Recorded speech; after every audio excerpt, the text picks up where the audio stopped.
quien nos va a comentar la parte práctica, la parte de cómo están funcionando las juntas con las demandas, con la nueva audiencia que ya no es trifásica, perdón.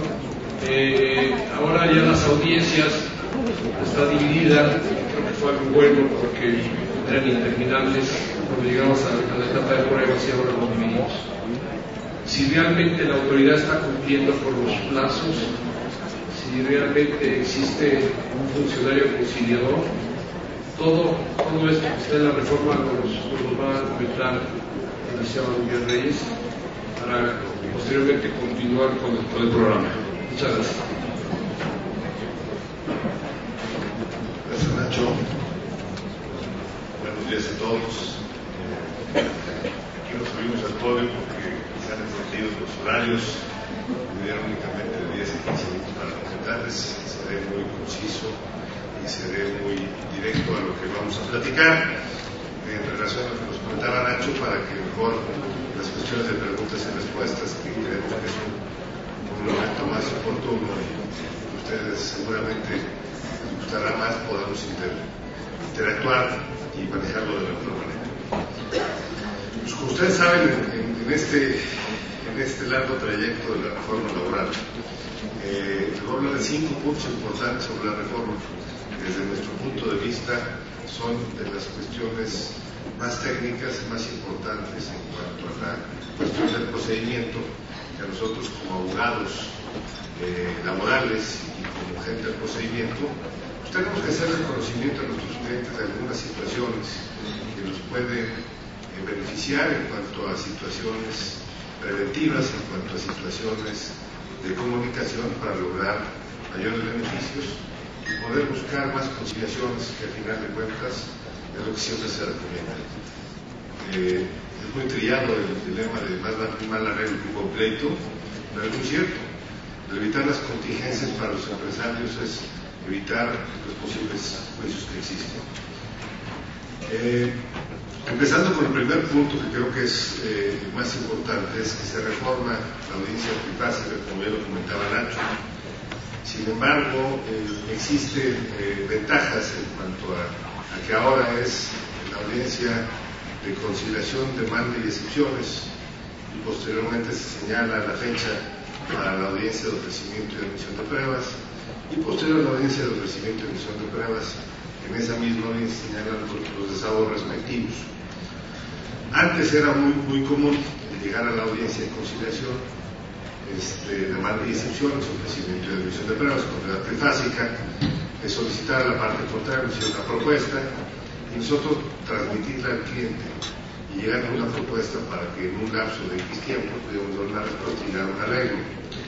Lamentablemente ahora, con la nueva reforma, ya no se puede diferir por solicitud de partes, ya no existe el diferimiento en la etapa conciliatoria, sino ahora existe la posibilidad de llegar a un acuerdo, interviene un secretario de acuerdos o bien pasa uno, en el caso de la Junta Local, al área de conciliadores o en el área respectiva de la Junta Federal con el conciliador que estime pertinente y se busca llegar a un acuerdo. Si no se llega a un acuerdo, se continúa inmediatamente con la etapa de demanda y excepciones. Entonces esto es benéfico y a la vez no. Benéfico porque sí ayuda a acotar los tiempos y las gentes que únicamente se dedicaban a dilatar el procedimiento, difiriendo las audiencias y alargando el procedimiento.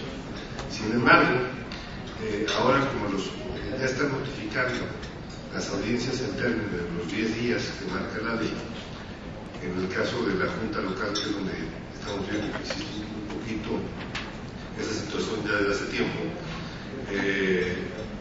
la problemática que hay es que a lo mejor no le dan tiempo al cliente, en el momento que conoce a la gente responsable del asunto, para poder darnos y autorizarnos una cantidad, una situación para llegar a un arreglo.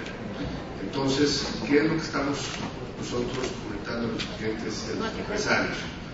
Es que ya para el momento de la audiencia, como abogados, hagamos hincapié en buscar una cantidad para buscar un arreglo. Porque muchas veces lo que va a suceder en el futuro es que si tú tienes una defensa adecuada y tienes una buena defensa, bueno, seguirás las mismas reglas del juego si llevas la etapa de demanda y excepciones y puedes lograr una conciliación posteriormente a esta etapa.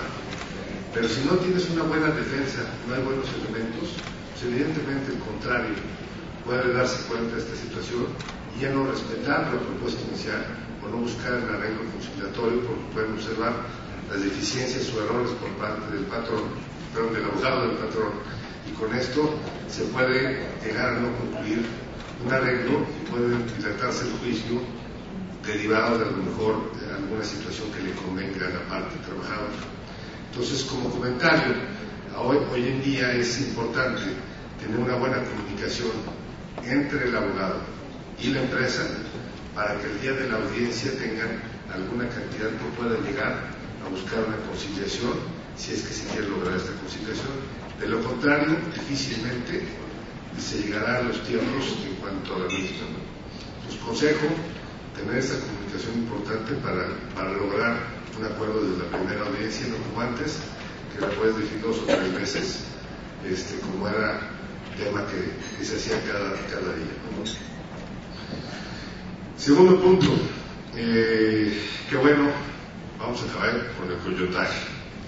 Afortunadamente tenemos la necesidad de ser licenciados en Derecho, carta pasante o carta responsable en el caso de los estudiantes de Derecho, para poder litigar. Pero más allá de eso en cuanto a las situaciones, es que creo que el legislador trata de una cuestión que no estamos viendo, no estamos observando, y es muy importante hacerla resaltar también a los abogados laboralistas. Ahora, desde el acuerdo que se está haciendo al momento de recibir la demanda, existen unas leyendas en los acuerdos en algunas autoridades laborales, en algunas juntas, donde se le percibe al abogado que tiene que comparecer bajo protesta de decir verdad con esta leyenda y con esta situación.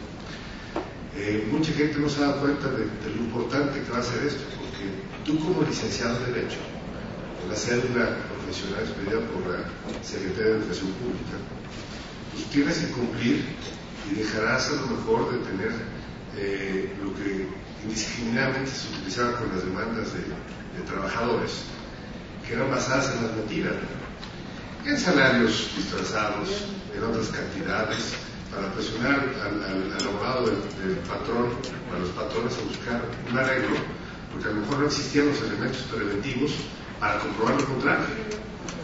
Entonces, ahora los mentirosos o los que lleguen a ser fraudes procesales, de acuerdo con esa leyenda, va a haber una situación que va a tener de otro tipo de naturaleza. Van a empezar los juicios por la solicitud de la cancelación de la cédula profesional. ¿Qué va a pasar con esto? Pues obviamente es algo que nos va a ayudar, porque con esta situación pues se le va a acabar el negocio a mucha gente tramposa y mucha gente que no nos ayuda a buscar el objetivo del abogado, ¿no?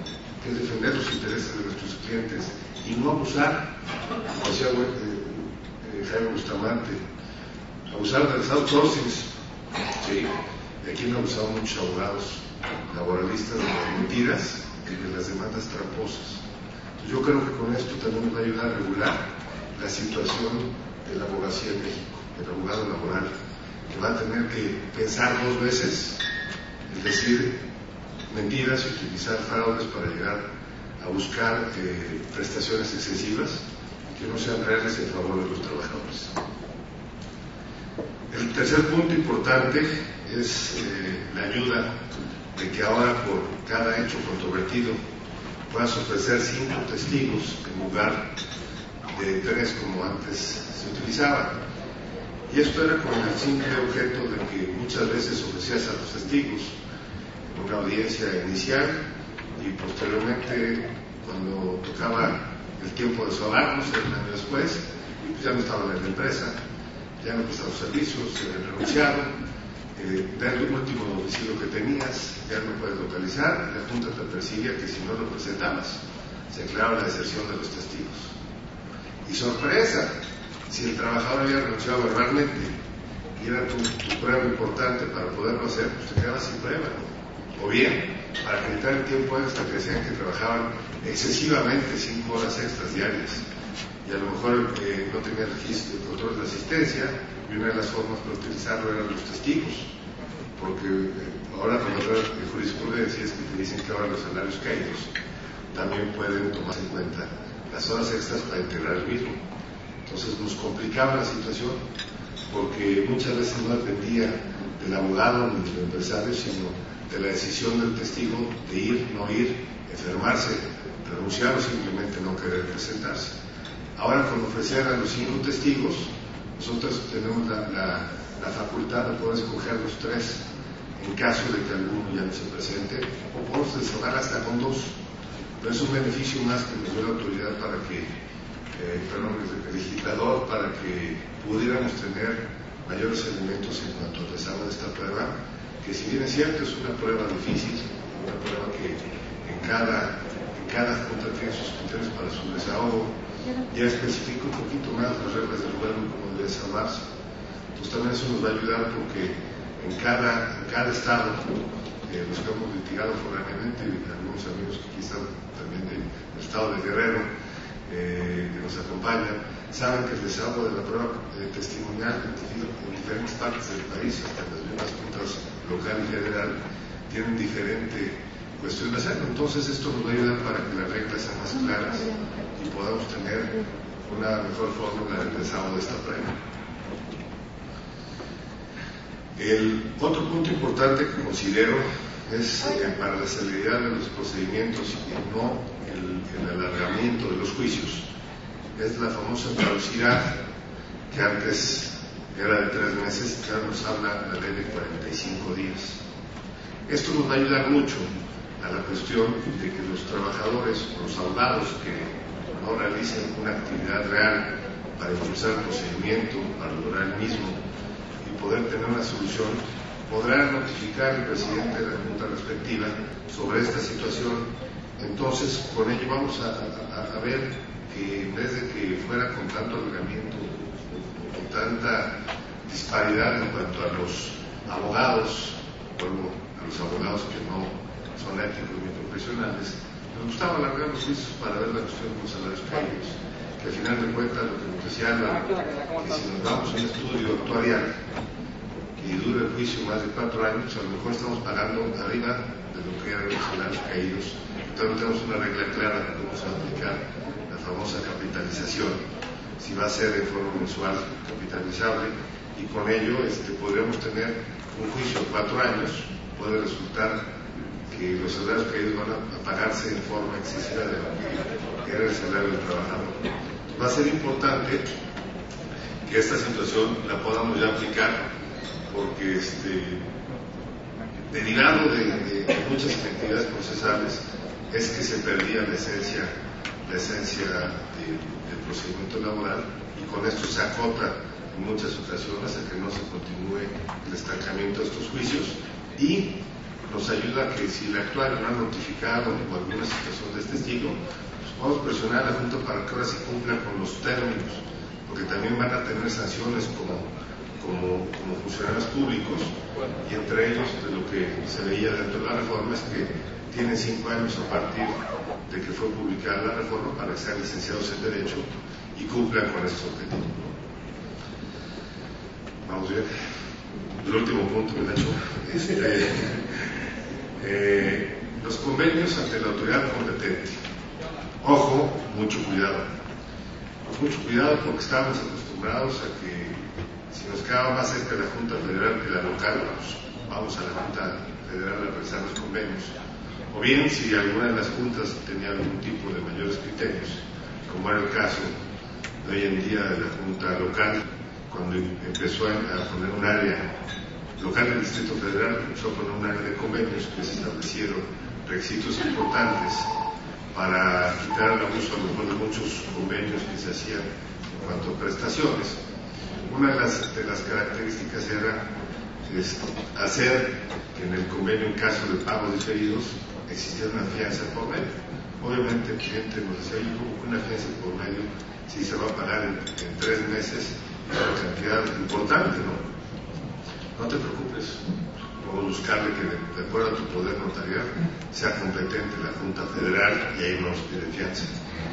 Pues esto ya no se va a poder hacer, y no es así en forma ilegal, sino simple y sencillamente para no tener que buscar un gasto extra o alguna situación de retraso en la realización de un convenio, porque sabemos muchas veces que estás negociando, estás con el trabajador y estás con el empresario. Se da la conciliación, pero muchas veces el esperarse, el tener que estar esperando, el ir a la Junta, todo ese tipo de cosas puede llegar a que no se llegue a un acuerdo, a que se rompa esa negociación tan delicada que acabó en una buena negociación. Entonces vamos a tener que ir ante la autoridad competente ahora sí a buscar ese convenio. Y ahora se lo dejo como que en el tintero para que lo vayamos pensando. El tema del outsourcing. El tema del outsourcing va a ser muy importante, porque en caso de que tengamos una empresa de outsourcing que realice funciones y que haga los convenios de forma directamente outsourcing, pero si se llega a determinar, por ejemplo, por el PTU, o se llega a determinar que no cumple los requisitos de los 15, suponiendo que haces un convenio con un director general ante la Junta Local de Conciliación y Arbitraje, posteriormente se determina de que no es, o te demandan el incumplimiento del contrato, derivado de que la Junta contrató los servicios a la prestadora de servicios, el outsourcing, resulta que es materia federal. Entonces, ¿qué va a pasar? De acuerdo a la nueva legislación, el convenio no va a ser procedente. ¿Por qué? Porque lo hiciste en la Junta Local y yo, considerado como verdadero patrón por la Secretaría del Trabajo, por la autoridad que los tiene que ser competente, va a ser materia federal. Entonces, la liquidación que le pagué por esa cantidad será o no procedente o no procedente, a pesar de que haya el acuerdo de voluntades entre las partes. Entonces, van a ser los puntos importantes que trataremos de decidir y dar conocimiento a todos ustedes a lo largo de la aplicación de esta reforma, y trataremos hablar con el Comité de Derecho Laboral que encabeza Nacho y Jaime, a todos los asociados de la LADE, el darles a lo mejor, bueno, no a lo mejor, el darles los criterios que están dando para que los miembros de esta asociación estén enterados de lo que va sucediendo, porque al final de cuentas existen criterios, existen formas, pero ahora vamos a ver cómo los aplican las autoridades. Pues muchas gracias, eso es por mi parte es todo y espero que haya cumplido con las expectativas. Gracias.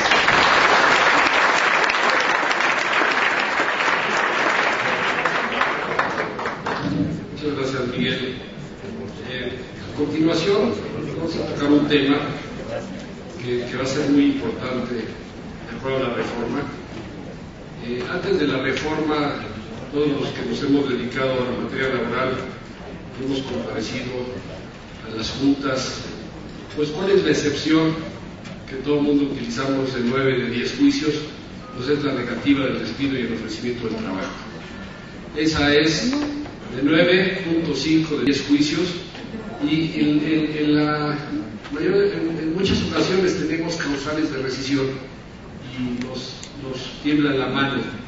¿Por qué? Porque no queremos juicios de 7 años, de 6 años, donde la contingencia es muy alta. Ahora ya con el tope de los salarios caídos, creo que se deberá tomar el riesgo y realmente rescindir cuando se debe rescindir, o defender el abandono cuando se deba defender el abandono. ¿Por qué? Porque si continuamos con esta práctica del ofrecimiento del trabajo, pues a los 8 meses que le ofrecí el trabajo al actor, lo reinstalo, pues ella tiene 8 meses en expectativa y en contingencia, y va en un nuevo juicio por los otros 8. Entonces, pues al final no estamos topando los salarios. Yo en los cálculos que he realizado, el 2% capitalizable o sumable al final, dependiendo de lo que definan los tribunales colegiados, pues es un 29% en 3 años de los salarios caídos. Pues como ven, sí conviene tomar el riesgo, le bajamos 2 años casi, o más de 2 años de salarios caídos con este 2%.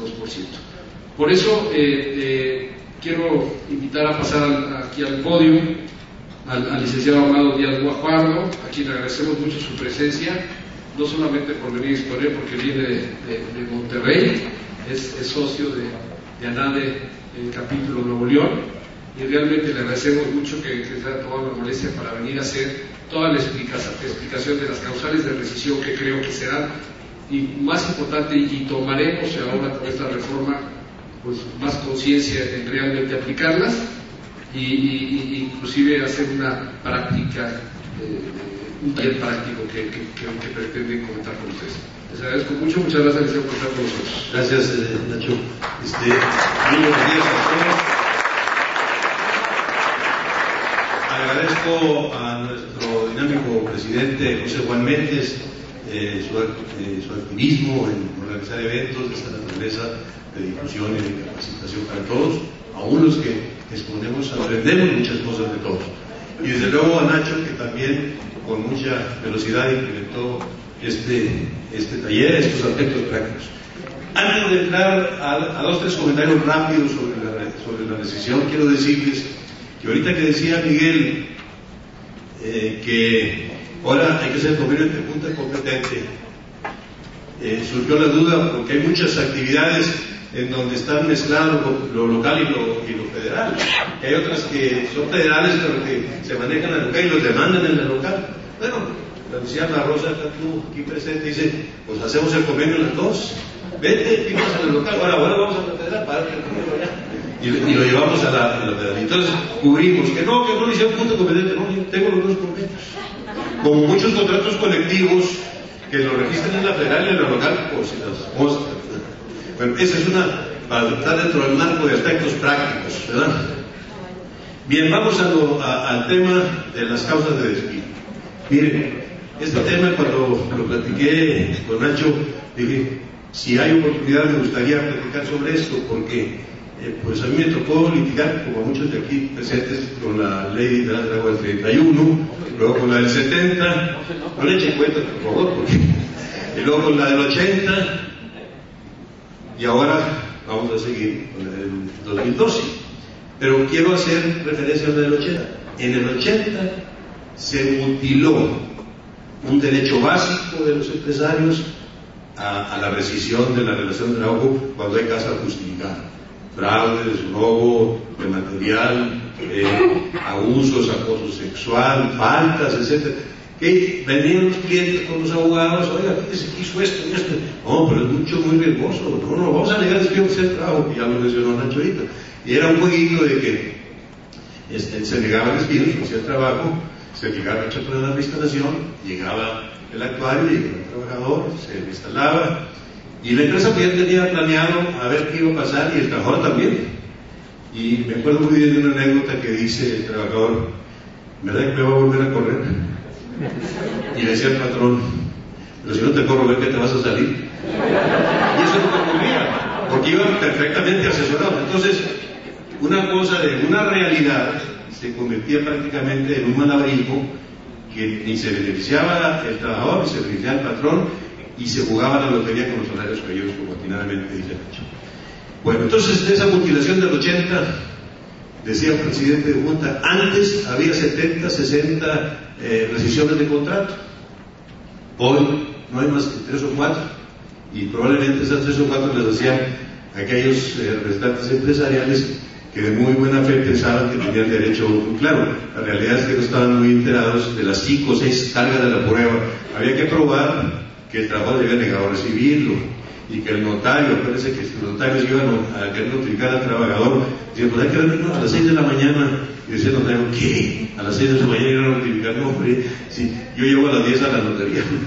Entonces, era un verdadero vía crucis el notificar el aviso de despido. Muy bien, viene la reforma del 2012, con todos los jaloneos políticos que todos sabemos que tiene, y que la materia laboral de toda la vida se ha convertido en un cuerpo de ley muy tironeado por la política, por las ideologías también.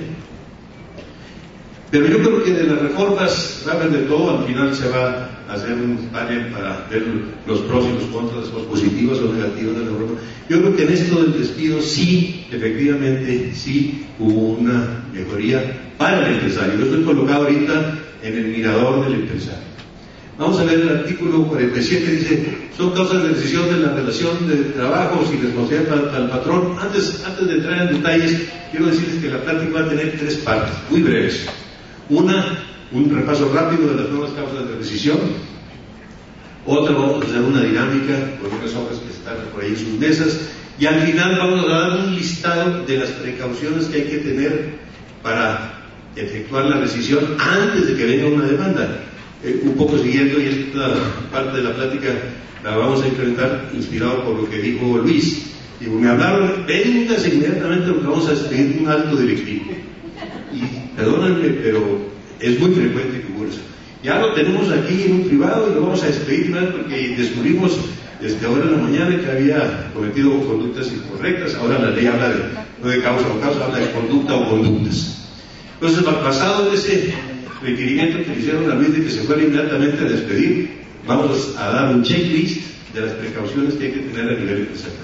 Porque miren, nos hablan en las empresas, de parte de las empresas, y nos dicen, oiga, ya tengo esta demanda, pero yo ya le di un aviso de despido, ya lo comuniqué a la Junta, y hacen unos avisos de despido, perdónenme, pero muy improvisados. A veces los hace el contador, a veces los hace por ahí el auxiliar personal, y aquí no quiero promover yo a los despachos y a los especialistas, pero apóyense con las orientaciones y los consejos de los abogados. Si no, llevamos un alto riesgo de que nos equivoquemos a la hora de dar un aviso de despido. Entonces vamos a la primera parte, vámonos rapidito. Fíjense, lo que está subrayado es un subrayado que hicimos nosotros.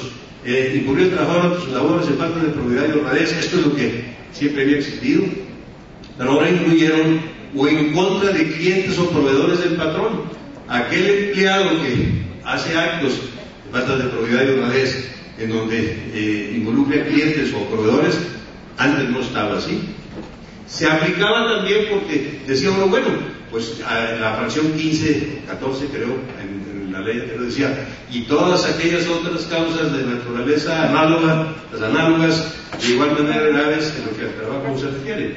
Entonces ahí las incluíamos, y las incluíamos también en la fracción 11 del 47, que decía por desobediencia del trabajador, y ahí incluíamos. Pero ahora ya precisamente se incluyeron cosas como, por ejemplo, los clientes y los proveedores. Adelante. Cometer el trabajo de actos inmorales o de hostigamiento y o acoso sexual contra cualquier persona en el establecimiento. También existía esto que decía por actos inmorales, y en los actos inmorales ahí se incluía toda la cuestión de los temas de tipo sexual indebidos que había en las empresas. Hay muchos ejemplos de estos y anécdotas, pero vámonos rapidito para entrar al punto básico del aviso de despido.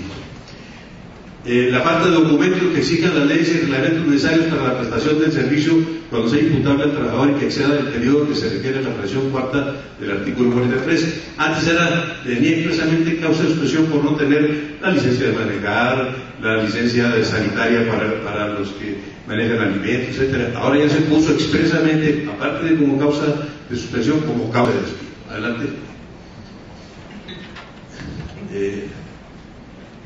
Dice, esas son las que se incluyeron, no va a decir, son causas de rescisión de su trabajo, y indicando todas las fracciones que ya dijimos viene. El patrón que despida a un trabajador deberá darle aviso escrito en el que se refiere claramente la conducta o conductas. Aquí hubo un cambio de términos gramatical. Antes hablaba de la causa o causas, ahora es conducta o conductas que motivan la rescisión y la fecha o fechas en que se cometieron. ¿Verdad? Adelante. El aviso deberá entregarse personalmente al trabajador en el momento mismo del despido, y pongan atención a esta frase, o bien comunicarlo a la Junta de Conciliación y Arbitraje competente dentro de los 5 días hábiles siguientes, en cuyo caso deberá proporcionar el último domicilio, etcétera, etcétera. Esto es un avance, vamos a decir, de apoyo a ese derecho de rescisión que se había mutilado en el 80. Porque ahora puede ser o al trabajador directamente o por conducto de la Junta. Eso fue una base. Y el párrafo siguiente lo constata. Sígale, por favor. Bueno, aquí ponemos la definición porque hubo algunos que decían que la O era corporativa, y es definitiva, establece la opción Inclusive hay un expresidente de la Junta que decía, no cambia nada, hay que comunicarle primero al trabajador, y si se niega a recibirlo, no, sí hubo cambio, por eso pusimos esto, porque en algunos todavía había la idea de que esa O no significaba alternativa, y sí significa, ahí está, disyuntiva, denota alternativa o diferencia. Adelante. La prescripción para ejercer las acciones derivadas del despido se comenzará a correr sino hasta que el trabajador reciba personalmente el aviso. Este sí fue una novedad, por lo cual, como dijo alguien de los abogados realistas, hay que andar persiguiendo al actuario o al funcionario para que la notifique, para que pueda concretarse lo de que sí la recibió personalmente. Inclusive a mí me tocó sugerirle al presidente de la Junta que dentro de todo su equipo de actuarios hubiera uno o dos que se necesitaran, que los dedicaran para notificar esto, para que tenga seguridad jurídica el empresario. La falta de aviso al trabajador personalmente, o, vuelve a repetir la O, por conducto de la Junta. Entonces, esto es lo interesante de la reforma para los empresarios. Ya no es que primero al trabajador, y si se niega a recibirlo, entonces por conducto de la Junta. Y ese, si se niega a recibirlo, había que probarlo según la jurisprudencia. Entonces, eso se logró eliminar. Adelante. Hasta ayer, ¿verdad? Sí, muy bien. Bueno, ya con esto, remarco nada más las cosas que fundamentalmente se reformaron del artículo 47 en cuanto a las causas de despido, que ya estaban incluidas genéricamente en otras frases del artículo 47, pero que ahora se plasmaron en forma expresa. Tomen por favor una hoja que está por ahí al centro de la mesa, que es una dinámica que estamos elaborando.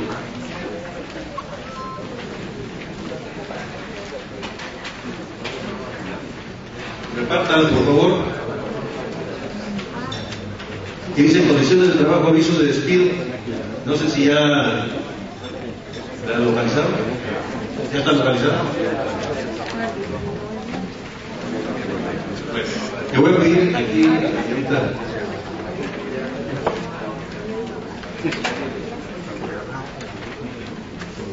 Condiciones de trabajo, aviso de despido, artículo 47. Son causas de rescisión de la relación de trabajo sin responsabilidad para el patrón. 15. El patrón que despida a un trabajador deberá darle aviso escrito en el que se refiere claramente la conducta o conductas que motivan la rescisión y la fecha o fecha en que se cometieron. Antes decía, el patrón deberá dar al trabajador aviso escrito de la fecha y causa o causas de la rescisión. Dinámica. El grupo redactará. ¿En qué va a consistir la dinámica? El grupo, por mesas, va a hacer la redacción del aviso de despido, y le habíamos quitado varios elementos que yo quería dejarlo a la creatividad de todos, pero por la falta de tiempo vamos a hacer un poquito más dinámico.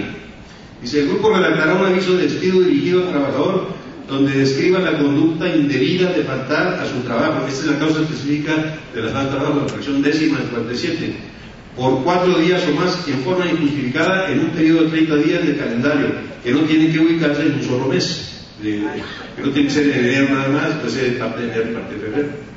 Claro, dentro del término de 30 días, señalando las fechas de las faltas. Cada grupo nombra por ahí un moderador para que dé la palabra y formulan el escrito, pero déjenme decirles algunas de las cosas que no están en el aviso. Hay que poner lugar, hay que ponerle fecha, hay que poner, porque ya están las causas del despido, que vienen siendo las conductas, y dice ahí las fracciones del artículo 47.